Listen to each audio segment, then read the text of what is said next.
Bapak, Ibu, saudara sekalian yang kami hormati, para mahasiswa Sekolah Tinggi Teologi, dan para peneliti gerejawi dimanapun Anda berada pada saat ini. Selamat bertemu dengan kami dalam video seri analisis data penelitian gerejawi dengan pendekatan permodelan persamaan struktural atau Structural Equation Modeling yang disingkat dengan SEM dengan program AMUS. Kali ini dengan topik menganalisis data pada hubungan kausal variabel-variabel yang terkait dengan pengharapan. Bapak, Ibu, saudara sekalian yang kami hormati, apa yang dapat kita lakukan apabila terjadi krisis pengharapan pada jemaat di lingkungan kita? Kita mengharapkan jemaat ini bersemangat, tetapi yang terjadi adalah sebaliknya. Keadaan yang seperti ini, keadaan jemaat yang kehilangan pengharapan itu akan menjadi semakin buruk apabila tidak segera dicarikan solusinya dengan cara mencari jawaban atas pertanyaan faktor apakah yang menjadi penyebab penurunan pengharapan daripada jemaat tersebut. Nah, dengan ditemukan penyebabnya, berarti diperoleh jawaban atas permasalahan tersebut, karena dengan demikian akan dapat membantu gereja mendapatkan cara memperbaiki keadaan. Jemaat yang mengalami masalah dengan pengharapan, harapan mereka akan kasih Tuhan menjadi pudar. Mereka mengalami krisis iman, kehilangan pengharapan untuk memperoleh yang paling berharga, yaitu hidup kekal oleh karena kasih karunia Tuhan. Akibatnya, mungkin banyak di antara mereka yang mengalami seperti ini, mengalami depresi, mengalami stres, merasa gagal, menderita, karena mereka kehilangan penyertaan dan kasih daripada Tuhan. Nah, keadaan tersebut perlu diubah supaya jemaat ini menjadi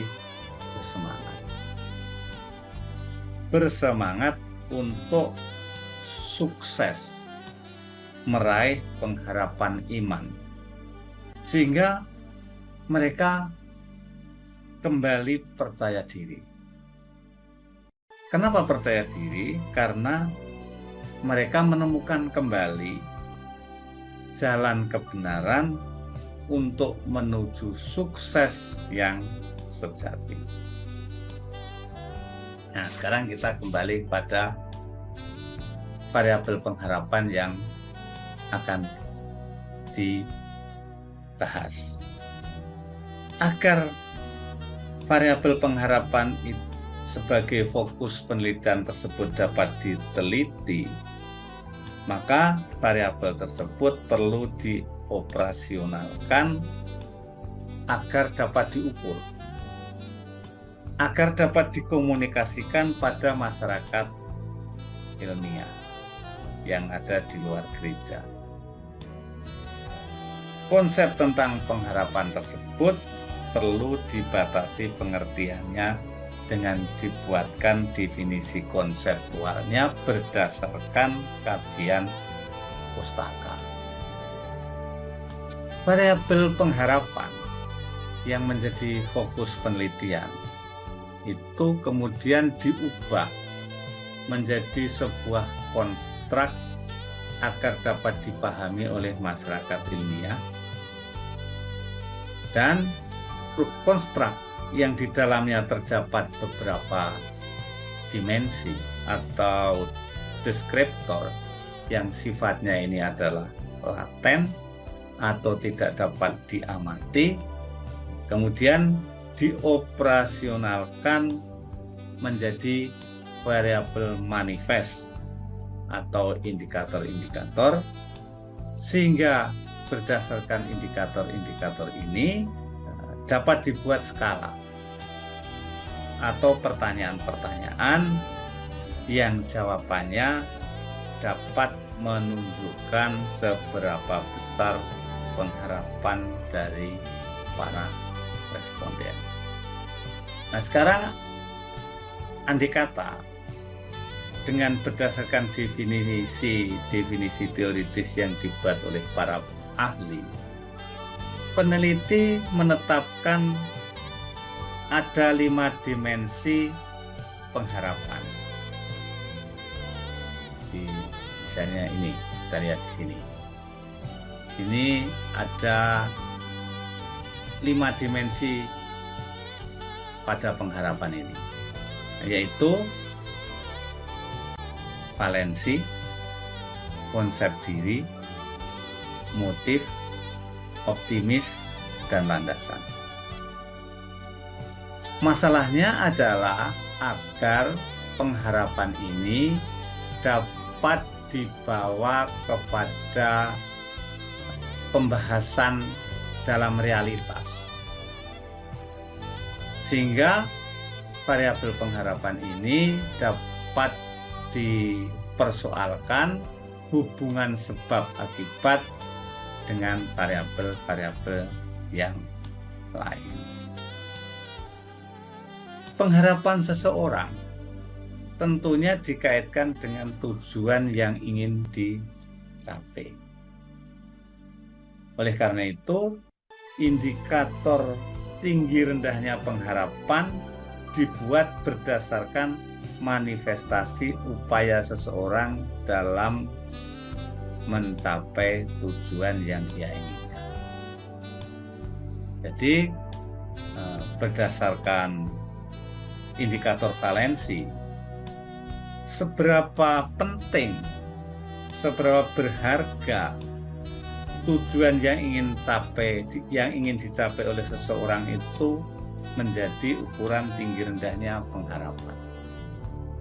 Jadi semakin orang itu menganggap tujuan itu penting, artinya orang itu pengharapannya menjadi semakin besar untuk dapat mencapai yang dia inginkan tersebut berdasarkan valensi. Dengan perkataan lain, tinggi rendahnya pengharapan seseorang akan tercapainya pada tujuan yang ia inginkan itu dapat diukur dengan seberapa tinggi yang bersangkutan menempatkan tujuan tersebut dalam daftar prioritas tujuan hidupnya. Semakin menempatkan pada prioritas yang tinggi, berarti pengharapan untuk mencapai tujuan tersebut semakin besar. Sementara itu, kemampuan seseorang untuk mendefinisikan bahwa dirinya memiliki potensi untuk dapat mencapai tujuan yang ia harapkan itu menjadi ukuran tinggi rendahnya pengharapan seseorang tersebut berdasarkan dimensi konsep diri. Jadi semakin mampu orang tersebut mendefinisikan bahwa dirinya memiliki potensi untuk mencapai tujuan tersebut, berarti pengharapan orang tersebut untuk mencapai tujuannya semakin kuat atau semakin besar. Kemudian berdasarkan dimensi motif, tinggi rendahnya pengharapan seseorang diukur dengan seberapa kuat dorongan atau energi yang ia miliki untuk memperjuangkan apa yang ia harapkan. Jadi semakin kuat dorongan atau energi yang ia miliki untuk dapat terus memperjuangkan apa yang dia harapkan, berarti pengharapan orang itu semakin besar. Nah, kemudian berdasarkan dimensi optimisme.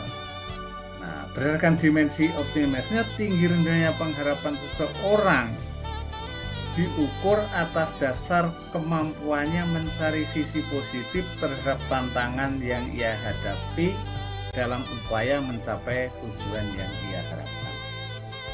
Jadi semakin mampu ia mencari sisi positif terhadap tantangan yang ia hadapi, itu berarti pengharapannya semakin besar. Sedangkan tinggi rendahnya pengharapan berdasarkan dimensi landasan, ukurannya adalah pengertian. Ukurannya adalah pemahaman. Seberapa kuat landasan pengertian berdasarkan pengalaman pribadi yang ia miliki dapat mendorong yang bersangkutan terus berusaha mencapai tujuan yang ia harapkan. Jadi semakin memahami, semakin mengerti, maka orang itu pengharapannya semakin besar. Jadi seperti iman itu adalah dasar dari segala sesuatu yang kita harapkan. Jadi kalau kita memahami dasar bahwa keselamatan itu hanya ada di dalam Tuhan Yesus Kristus, maka kita semakin besar pengharapan kita untuk dapat mencapai apa yang kita inginkan. Jadi dengan dilakukan operasionalisasi tadi, ya, tiap-tiap variabel ini dilakukan operasionalisasi, maka kemudian hubungan antara variabel itu satu sama lain dapat dipersoalkan. Yaitu nanti yang akan kita bahas bagaimana menganalisisnya. Bagaimana menganalisisnya sehingga dapat ditemukan berapa besar pengaruhnya. Apakah pengaruh itu signifikan apa tidak. Nah, selain diuji pengaruhnya, juga diuji di sini adalah diuji good of fit-nya. Artinya model ini cocok apa tidak. Nah, jadi model ini belum tentu cocok, meskipun secara teori mungkin dibenarkan, ya, atau secara teori sudah dibenarkan berdasarkan kajian pustaka. Nah, setelah lolos itu kan baru kita masuk pada pengujian hipotesis dengan menggunakan data. Nah, jadi kita sudah mempunyai model, kita nanti mempunyai data, dan data itu kita masukkan di sini, kemudian nanti kita uji berapa besar pengaruhnya dan apakah model ini bagus apa tidak.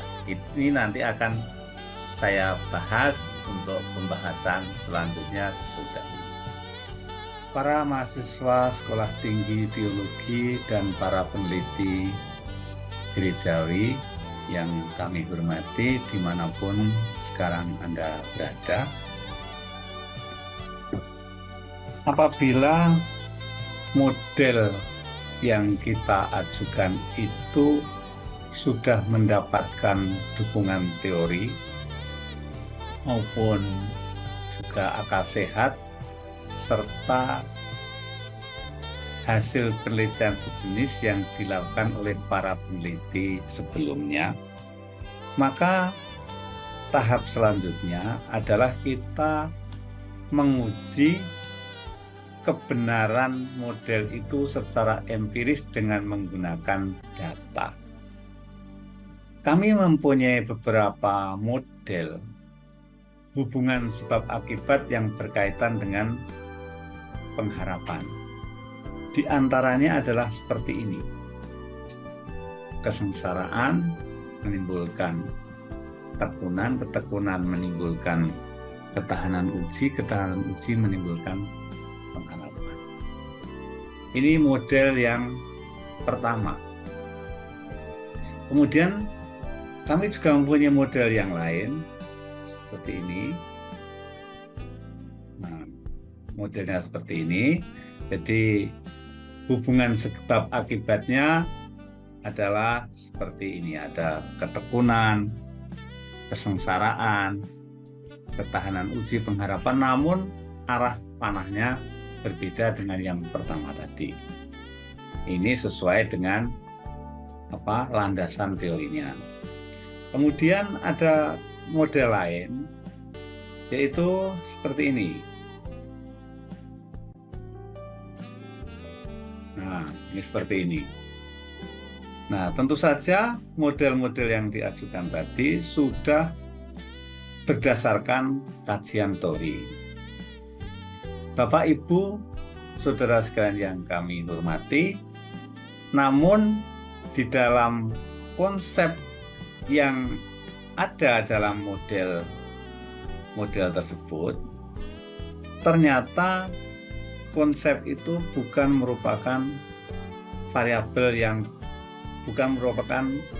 indikator tunggal, tetapi adalah indikator majemuk. Kalau kita lihat ini indikator hanya tunggal. Nah, namun yang sebenarnya terjadi adalah bisa saja biasanya indikator itu adalah indikator majemuk untuk hal-hal yang untuk konsep-konsep yang abstrak. Misalnya kita lihat ini adalah model seperti ini. Jadi ini seperti yang dijelaskan sebelumnya, nih pengharapan ini indikatornya ada valensi, konsep diri, motif, optimis, dan landasan yang seperti saya jelaskan. Sebetulnya model ini itu sama dengan model yang ini. Cuman kalau ini adalah indikatornya tunggal, tetapi kalau yang ini indikatornya adalah majemuk. Nah, kami juga mempunyai model yang lain. Ini adalah model yang ini, yang kami miliki model ini. Ya. Jadi ini ada pathway thinking, ada agency thinking, ada efikasi diri, baru masuk pada pengharapan. Jadi variabel yang dikaitkan dengan pengharapan ini berbeda dengan variabel-variabel yang diajukan sebelumnya. Bapak, Ibu, saudara sekalian yang kami hormati, marilah kita akan mencoba menguji model-model yang sudah kita tampilkan tadi satu persatu. Apakah model itu memenuhi syarat atau tidak? Nanti akan kita bahas selanjutnya. Namun sekarang kita akan mencoba dulu memproses datanya. Karena kalau model itu sudah diajukan, kemudian setelah model itu sudah dianggap mendapat dukungan secara teoritis, maka kemudian kita mencari dukungan secara empiris, ya, dengan menggunakan data. Jadi kemudian langkah selanjutnya kita itu mengumpulkan data. Anggap saja kita sudah mempunyai data. Nah, misalnya datanya adalah seperti ini. Kita lihat, kita tutup saja yang ini, kita tutup contoh-contoh ini. Kita akan mencari datanya. Kita nanti akan menguji yang ini. Kita cari datanya. Kita harus ingat di mana kita menyimpan data itu. Di mana kita menyimpan, di sini. Kemudian kita buka ini, disimpan di sini, disimpan di sini. Nah, kemudian ini indikator tunggal, berarti ini adalah ini datanya.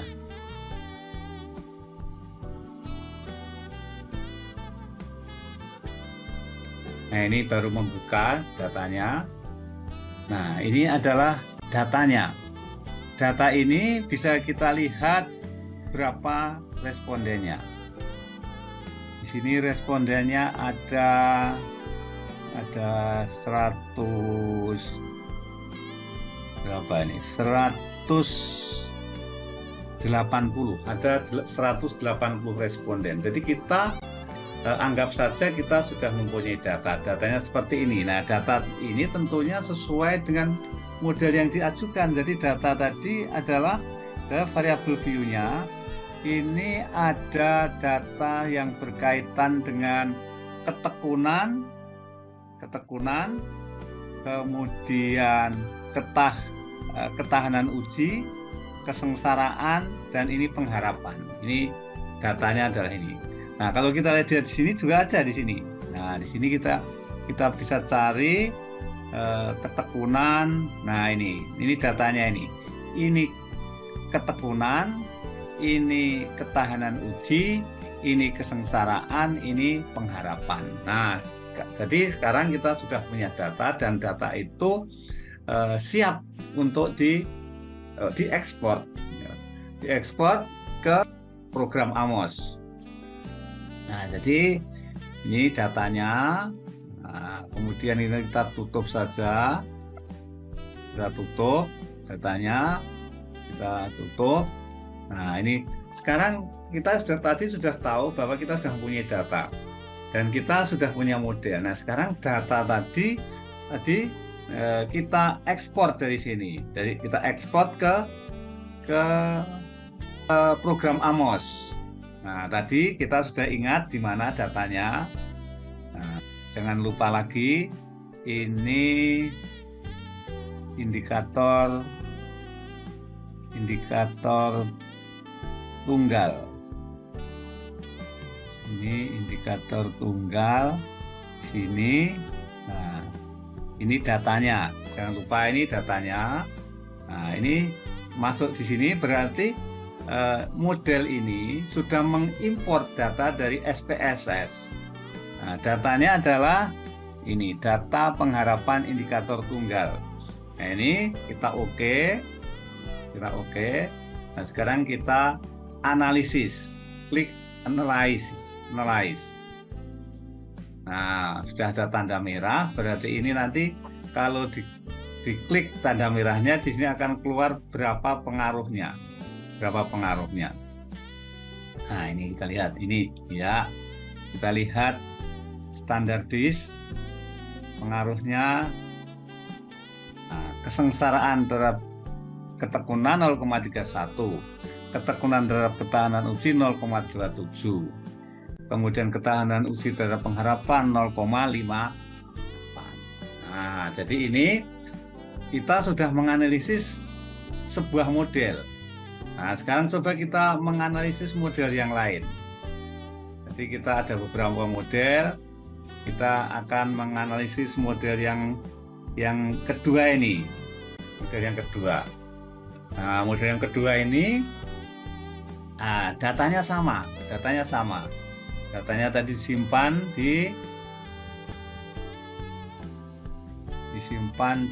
nah ini di sini data pengharapan indikator tunggal. Nah, ini sudah masuk di sini, sudah mengimport data dari SPSS. Nah, kemudian kita oke. Kemudian kita analyze. Nah, ini. Ya, ini sudah kelihatan. Ya. Kesengsaraan mempengaruhi ketekunan. Pengaruhnya 0,27. Kesengsaraan terhadap ketahanan uji pengaruhnya 0,11. Ketekunan terhadap ketahanan uji pengaruhnya 0,25, ketekunan terhadap pengharapan pengaruhnya 0,31, ketahanan uji terhadap pengharapan pengaruhnya adalah 0,4. Nah, kita sudah mencoba dua model. Sekarang kita akan mencoba menguji model yang ketiga untuk data yang tunggal. Kita buka di sini model yang ketiga adalah yang ini. Nah, ini model yang ketiga. Model yang ketiga untuk indikator tunggal, datanya sama. Ya. Oh, datanya berbeda karena ini Ini konsep yang dilibatkan dalam hubungan sebab akibat ini berbeda. Jadi datanya ini berbeda. Jadi datanya kita simpan di tempat yang lain karena ini berbeda, bukan di sini. Kita buka. Nah, ini data ya, mudah-mudahan di sini ya. Kita klik oke. Kita analyze. Nah, betul datanya di situ. Nah, ini pengaruh-pengaruhnya seperti ini. Ya, jadi standar disk. Oh, malah hilang di sini. Oke, saya kalau hilang ini melihatnya di sini. Nah, ini outputnya ini diklik semua. Nah, ini diklik semua saja. Diklik, klik, klik, klik, klik, klik, klik, klik, klik. Semua diklik saja supaya tidak bingung. Nah, ini ditutup saja nggak apa-apa. Nah, ini kalau dibuka datanya datanya dimasukkan. Nah, ini betul datanya ini oke. Nah, sekarang di analyze. Nah, ini ini karena tadi sudah outputnya diklik, ini sekarang keluar. Ini pengaruhnya seperti ini. Nah, ini ada pathway, ada agency thinking, ada efikasi diri, ada pengharapan. Nanti akan saya jelaskan apa yang disebut pathway thinking, apa yang disebut agency thinking, dan apa yang disebut efikasi diri pada pengujian yang menggunakan model indikator majemuk. Nah, jadi kita sudah menguji 3 macam model untuk data tunggal. Nah, tadi saya katakan bahwa sebetulnya biasanya konsep-konsep yang abstrak itu indikatornya tidak tunggal, tetapi indikator majemuk seperti yang saya perlihatkan tadi di sini. Misalnya ini kita menggunakan model yang ini. Nah, ini kan berarti ini indikatornya tidak tunggal. Ketekunan juga tidak tunggal. Kesengsaraan juga tidak tunggal. Ketahanan uji juga tidak tunggal. Nah, kemudian kita uji dengan menggunakan data yang sudah ada. Kita lihat datanya disimpan di mana, harus diingat. Kita cari datanya. Nah, datanya kita simpan di indikator lengkap. Indikator lengkap di sini. Kita klik OK, ya, Nah, kemudian karena ini sudah oke, berarti model ini sudah mengimport data dari SPSS, siap untuk dianalisis. Klik analyze.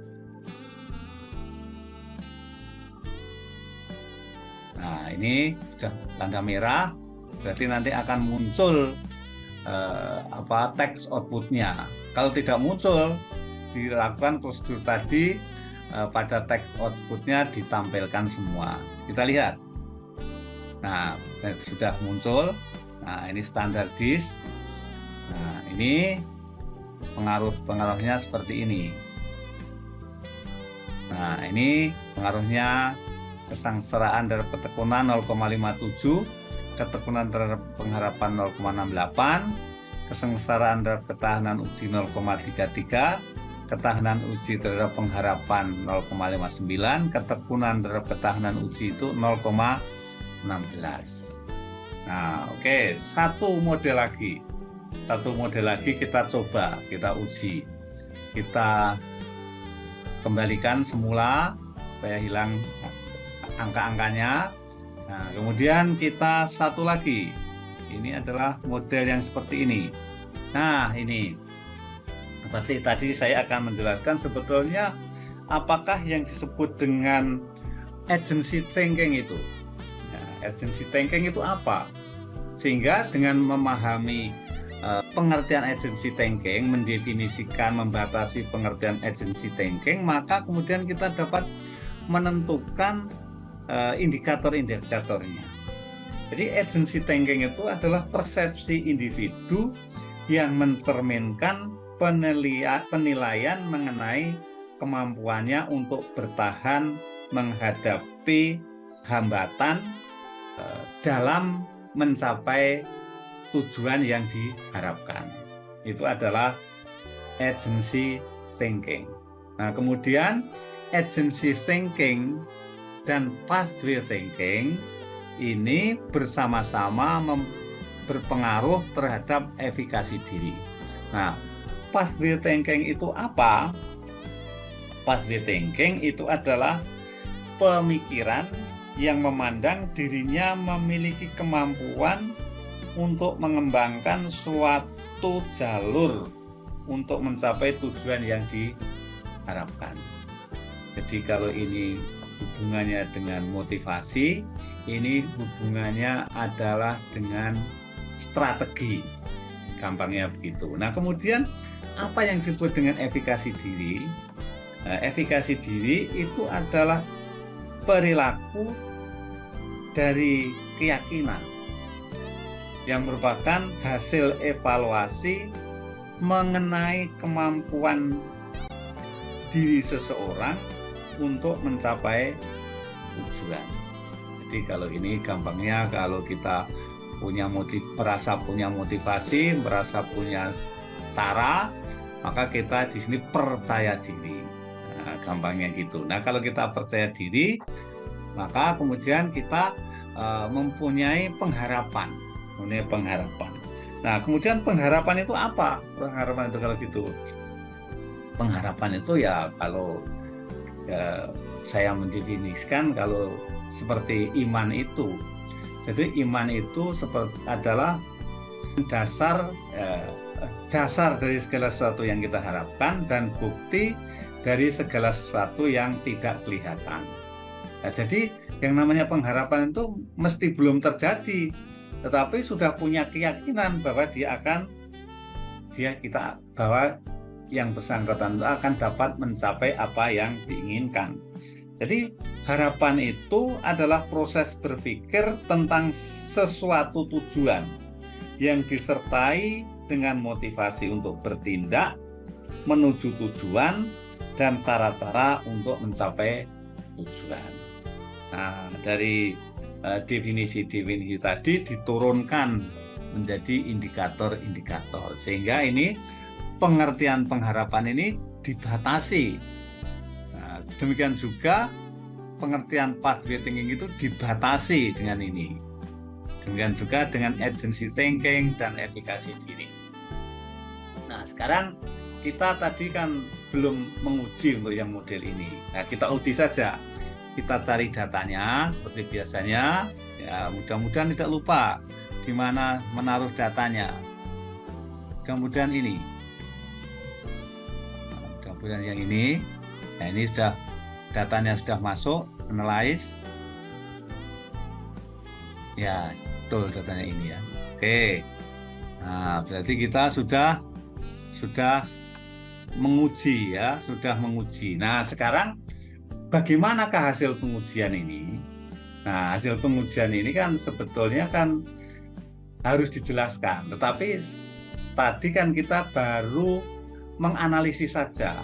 Nah, nanti apakah hasil analisis itu bagaimana? Itu ada dua macam.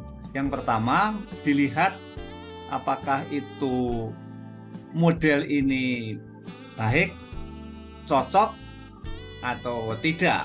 Nah, jadi hanya cocok apa tidak. Nah, ini kita lihat angka-angka di sini. Angka-angka di sini. Ya, angka-angka di sini. Nah, biasanya di sini seperti yang sudah saya jelaskan sebelumnya, ini syaratnya harus kurang dari 0,08.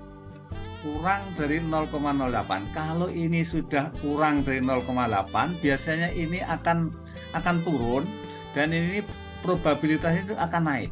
Syaratnya ini adalah 0,05. Kemudian GFI juga akan naik, syaratnya minimum adalah 0,9. Ini GFI juga demikian, syaratnya minimum 0,9.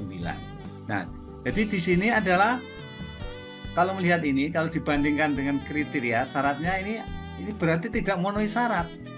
Syaratnya harus kurang dari 0,08, tetapi ini 0,108. Berarti ini belum memenuhi syarat. Nah, kalau belum memenuhi syarat, itu model ini bukan berarti salah, tetapi ada sesuatu yang perlu dimodifikasi. Ada sesuatu yang perlu dimodifikasi sehingga data yang dikumpulkan tidak sia-sia dan kita bisa menjelaskan model yang cocok. Nah, nanti pada pertemuan yang selanjutnya kita akan mencoba memodifikasi. Baik, saya kira itu yang bisa saya sampaikan pada hari ini. Nanti akan kita lanjutkan untuk bagaimana persyaratan untuk bahwa model itu cocok apa tidak. Kalau tadi hanya saya tunjukkan kriterianya, tapi nanti akan saya jelaskan bagaimana cara memodifikasi sehingga mencapai nilai yang diharapkan. Bapak Ibu, saudara sekalian yang kami hormati, demikianlah penjelasan kami pada kali ini. Sampai ketemu lagi dengan video-video kami yang berikutnya. Semoga penjelasan-penjelasan yang kami berikan ini bermanfaat bagi kita semua. Salam sehat dan tetaplah bersemangat. Tuhan Yesus memberkati.